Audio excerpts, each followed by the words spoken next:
getting close to the end. So now we are going to start to make our sheet for it.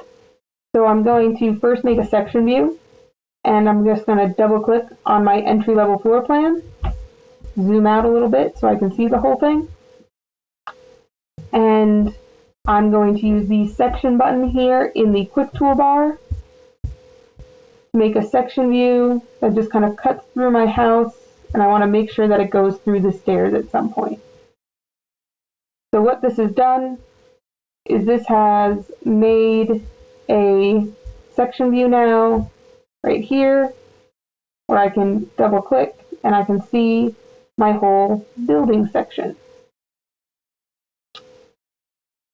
Now we're going to add in all of our doors and window tags to our building. So I'm going to go into the entry level plan.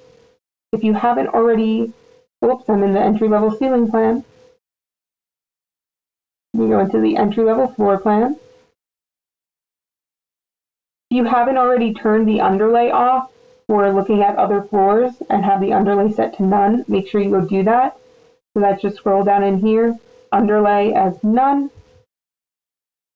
And in the annotate tab, I'm going to go to tag all and just scroll down until I get to window tags and door tags. I'm going to do both of them at the same time.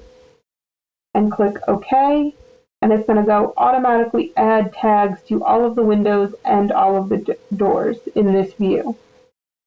Now I'm going to go into the lower level floor plan and do the exact same thing. So in the annotate tab, I'm going to go to tag all and check off for door tags and for window tags and click OK. Same thing in this view. If you don't have your underlay set to none, make sure that you have in your properties browser your underlay is none. Now we're going to make a door schedule for our building. So I'm going to go to the View tab, and in the Create panel, we have the options to make schedules. And so I want a schedule and quantities. This has a lot of different options in it, but if I scroll down quite a bit, I'll get to doors, and I'll click OK. And then for what I want included in my schedule is I'm just going to take things over here, the things I want, and check this Add Parameters button. So I want mark added. I want family and type added. I want width. And I want height. If these are in an order that you don't like them to be, you can also use these buttons to move them up and down. But I have them all in the order I want them, and I'll click OK. And this has now created a schedule for me of all of the different doors, how they're numbered or how they're marked in my drawing, and all of the information that I wanted about each one of those doors. It's also created in our project browser a little area for different schedules themselves.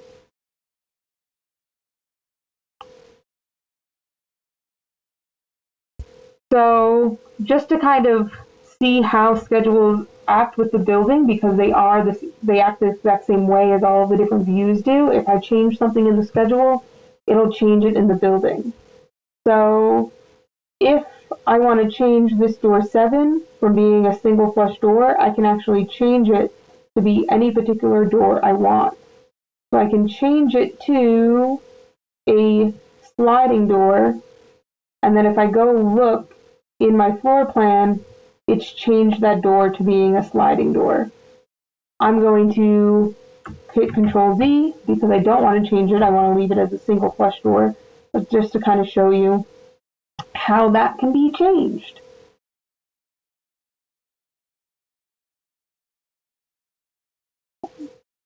Next is to kind of get ready for some room tags. So we are just going to modify these 3 retaining walls. So in our lower level plan, I'm going to select these 3 walls by click, hold down Control, click, click.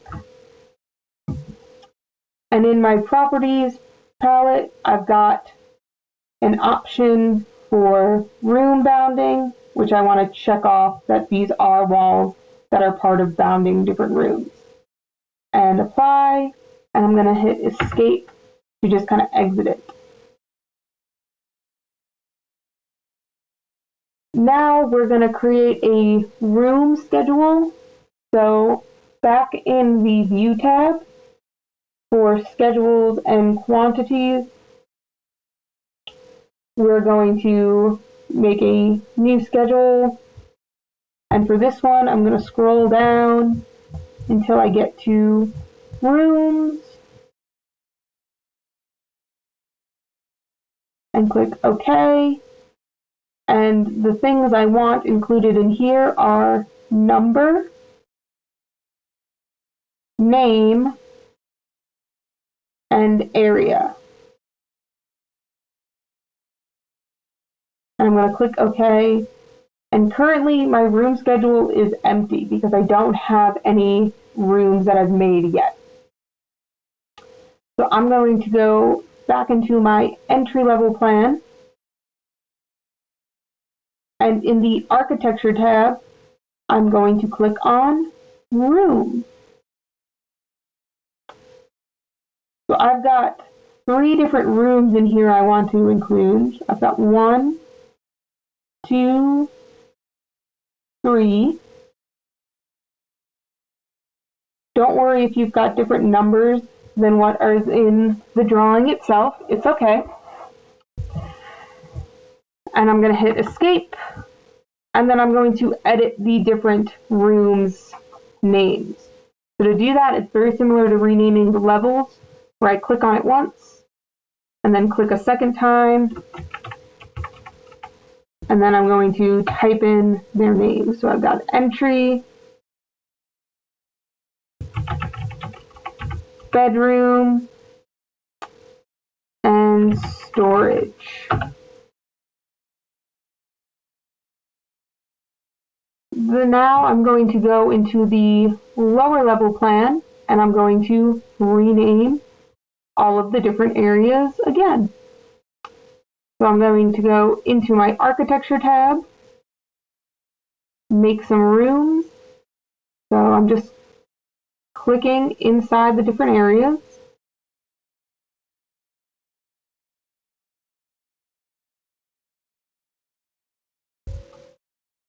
And then I'm going to hit escape, and then I'm going to rename them. So I'm going to click once, click twice,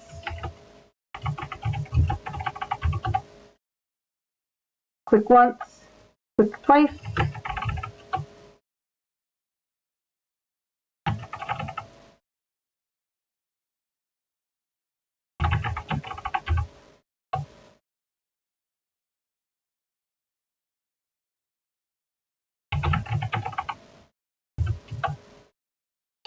and then I've got all of my rooms named.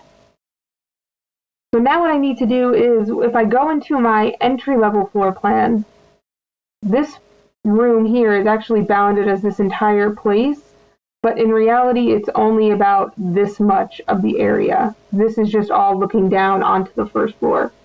So I've got to add a room separator into it. So I'm going to go for a room separator, and I'm going to just draw a line that goes right down here. I could draw it to go around the stairs if I want to, but I'm just feeling particularly lazy at this very moment. And now my entry-level room ends here. This is no longer included as part of it.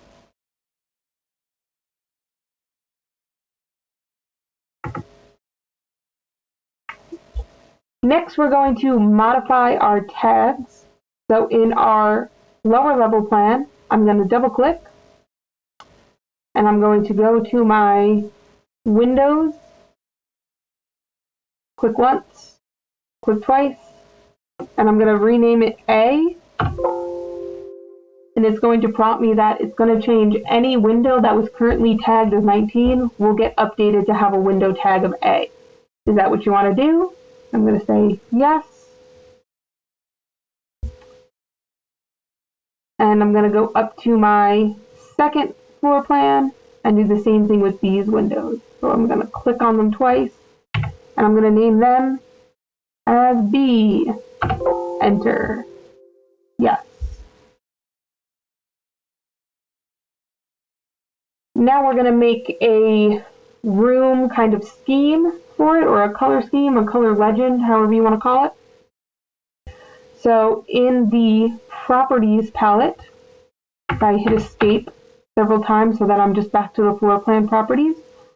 I'm going to go to the graphics section.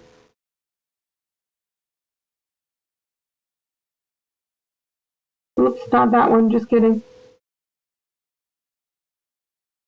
For color scheme in the graphics section, where it says none, I'm going to click on there, and I'm going to change my scheme to a rooms one by name. And then it's going to add different colors automatically for the different names of rooms that I have going on in here. If you want to, you can change the colors, but I'm not going to make it a requirement. I'm just going to click OK, and then it'll update to have colors in there.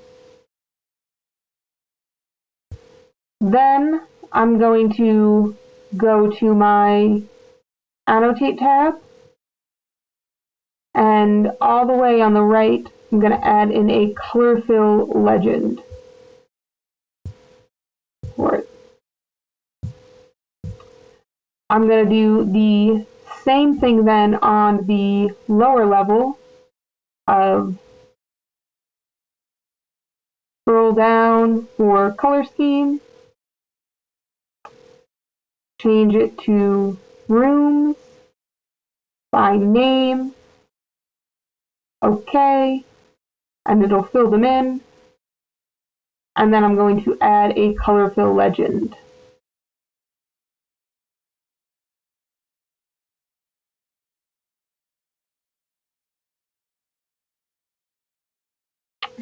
Next, we're gonna modify our crop regions for our drawing. So in our level 1 floor plan, all the way in our view control bar, we've got our ability to crop a view and then our ability to see the crop region.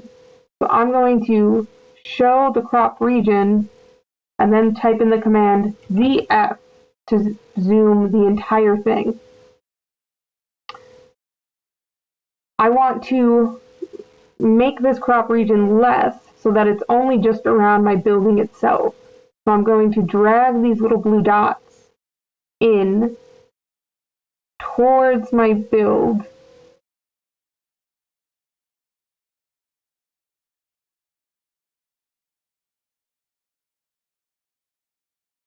And then once I have it cropped as small as I possibly can get it, or as small as I'd like for it to be, then I'm just going to click back off of hide region so that this way I no longer see that ugly box.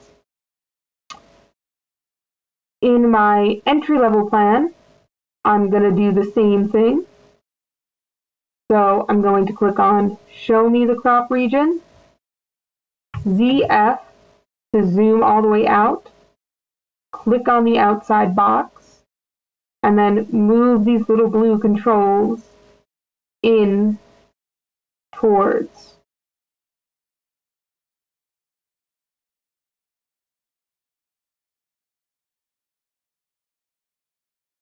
And once you have it set exactly where you want it to be, just say hide crop region. I'm going to do the same thing then on the east elevation and the north elevation. So I'm going to go to my east elevation view, double click, show crop region, ZF, click on the outside border, and I'm going to bring these edges in. One thing that I really love about crop regions is that it also brings in these spot elevations in with it, so that this way you don't have to worry about dragging those lines to be shorter.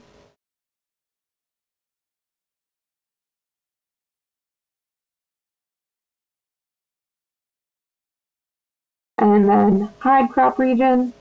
And I'm also going to turn shadows on for these views.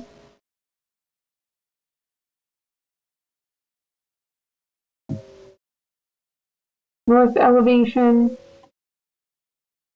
show crop region, VF,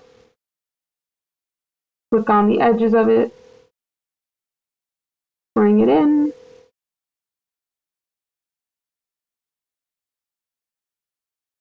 bring it in,